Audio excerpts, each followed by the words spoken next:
Hello Green Preschool and welcome back to our YouTube channel.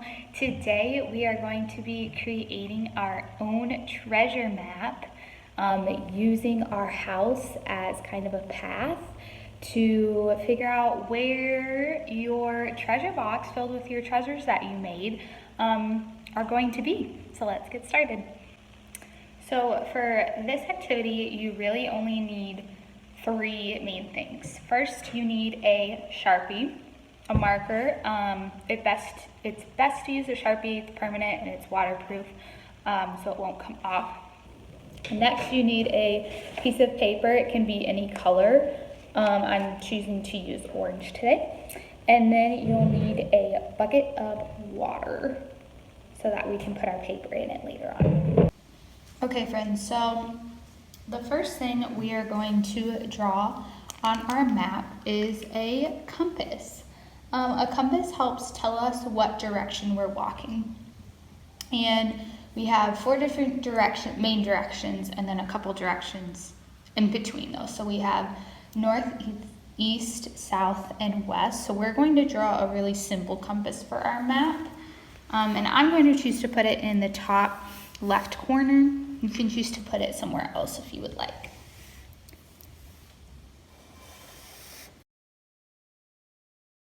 Wonderful. Now we are going to work on labeling our compass.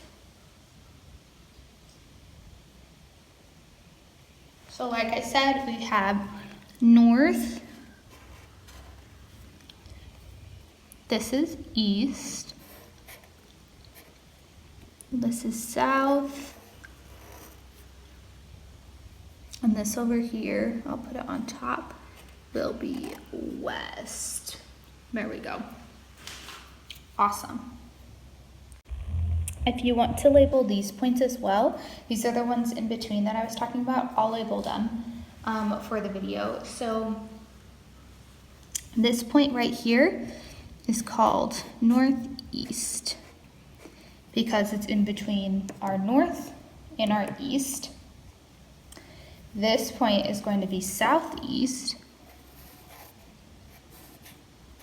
You might be able to guess why, because it's in between the south and the east part of our compass. This point is going to be southwest because it's between the south and the west. And this one is going to be northwest because it's in between the north and the west. Awesome. So now that we have our compass, we get to start drawing out our map. So I think what I'm going to do is start by drawing the treasure chest. So think about in your house, or it could be outside, it doesn't have to be in your house, where you want your treasure box that you made earlier this week to be. Okay, so I have thought about it. I think I'm going to make my treasure be right here in this top right corner.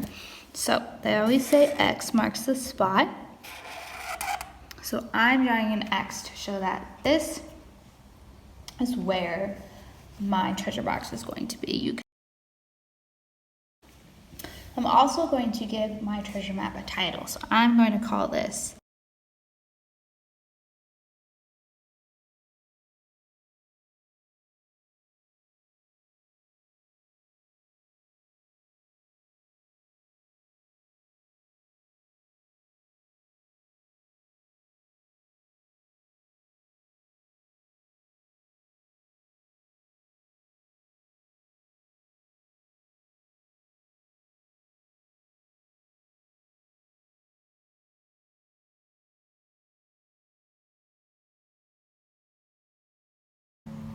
Okay, friends, so I have finished drawing my map and I just wanted to kind of explain it to you. So we start here. This is supposed to be a television.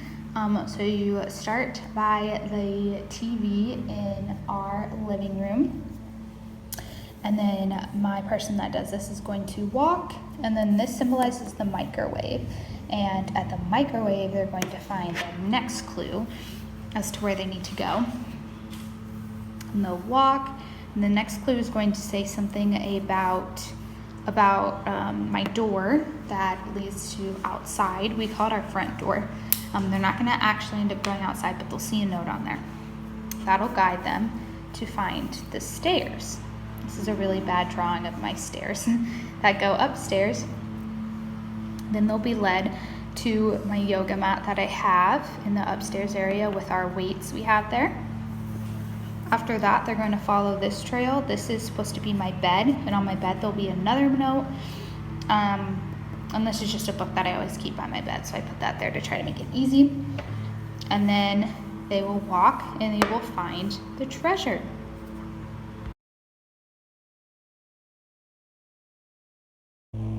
If you want to, you can definitely just stop there and that can be the end of your treasure map.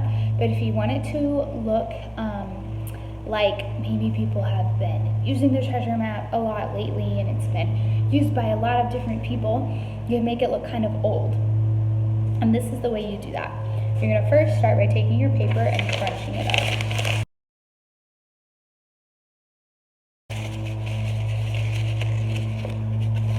That looks pretty good to me. Now, you can either keep it like this, or you can take it a step further. And that's what our bucket of water is for. So now you're gonna take your bucket of water, and you're going to put your treasure map in the water. That's why you had to use a permanent marker. You're gonna put it in the water a couple times. Now when you have finished, you are going to take it out of the bucket, and then you're just going to find a place that you're comfortable with the wet piece of paper laying on. I'm just using a table outside. So you're going to put your paper down on the table. And then you get to let it dry for a couple days. And after a couple days, or it might not even take a couple days, if you just let it air dry, it'll take a while. You also have the option to, it said you could put it in the oven. I would rather not do that, so you can also blow dry it with a hair dryer. But I think I'm just going to let it air dry, but you can let it dry however way you want. And then after, it's going to look like it's an old treasure map.